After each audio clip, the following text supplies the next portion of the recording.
మహబూబ్ నగర్ పట్టణంలోని కాంగ్రెస్ పార్టీ కార్యాలయంలో నిర్వహించిన ప్రెస్ మీట్ లో టీపీసీసీ అధికార ప్రతినిధి మరియు టీపీఆర్టీయూ తెలంగాణ వ్యవస్థాపక అధ్యక్షులు గాల్రెడ్డి హర్షవర్ధన్ రెడ్డి పాల్గొని మాట్లాడుతూ భారత ప్రధాని నరేంద్ర మోడీ 2022 జూన్ 14న తెచ్చిన అగ్నిపథ్ పథకం సైనికులను మోసం చేసే విధంగా ఉంది అన్నారు. ఈ రోజటి ప్రెస్ మీట్ ఉద్దేశం ఏంటంటే కేంద్ర ప్రభుత్వం మోడీ ప్రభుత్వం దేశంలో ఉన్నటువంటి నిరుద్యోగులను తీవ్రంగా వంచింది. ఇవాళ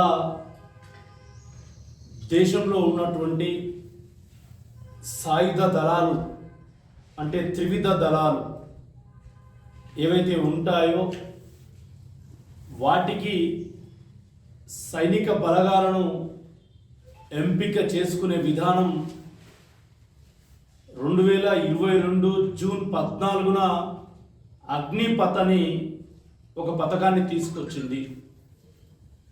మరి 2022 జూన్ 14న అగ్నిపథ్ పథకాన్ని తీసుకొచ్చి రేపు జూన్ 2024 వస్తే 2 సంవత్సరాలు అవుతున్నా ఇప్పటిదాకా నియామకాలు చేపట్టలేదు.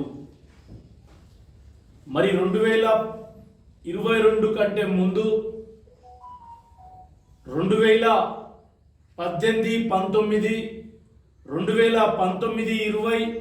2020, 2021, 22 సంవత్సరాలలో అంటే మోడీ రెండవసారి ప్రధానమంత్రి అయిన తర్వాత 4 సంవత్సరాలు అసలు ఈ త్రివిధ దళాలలో సైనికుల నియామకమే జరపలేదు. 4 ఏళ్ళు వరుసగా 2020లో మొదటిసారి కోవిడ్ వచ్చింది, 2021లో రెండోసారి కోవిడ్ వచ్చింది.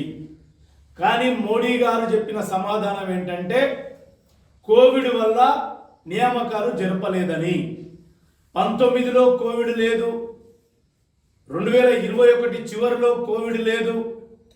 ఆ సాకుతో మోడీ గారు నింపకపోవడం వల్ల 1,55,000 నుంచి 1,66,000 సైనిక ఉద్యోగాలు ఖాళీగా ఉన్నాయి.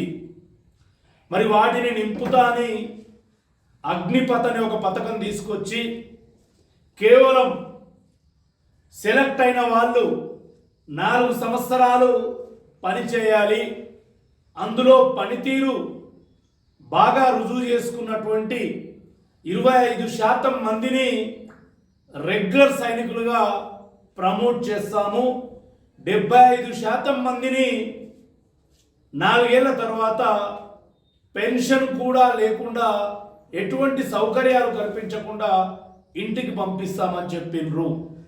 మరి ఆ రోజే అఖిల భారత జాతీయ కాంగ్రెస్ రాహుల్ గాంధీ గారి నేతృత్వంలో దేశవ్యాప్తంగా నిరసన వ్యక్తం చేసి నిరుద్యోగుల పక్షాన పోరాటం చేసి నిలబడ్డటువంటిది రాహుల్ గాంధీ గారు.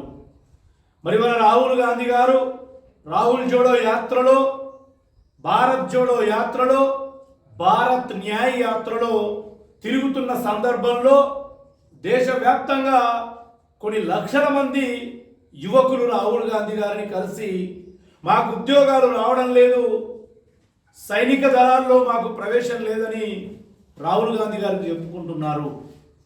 మరి మోడీ గారు ఇవాళ అగ్నిపథ్ను వద్దంటే తీసుకొచ్చినావు, దాంట్లో చేరిన సైనికులకు అగ్నివీరులు అని పేరు పెట్టినావు, ఎందుకు నియామకాలు చేపట్టడం లేదు? దాంట్లో 4 ఏళ్ళు పనిచేయాలి.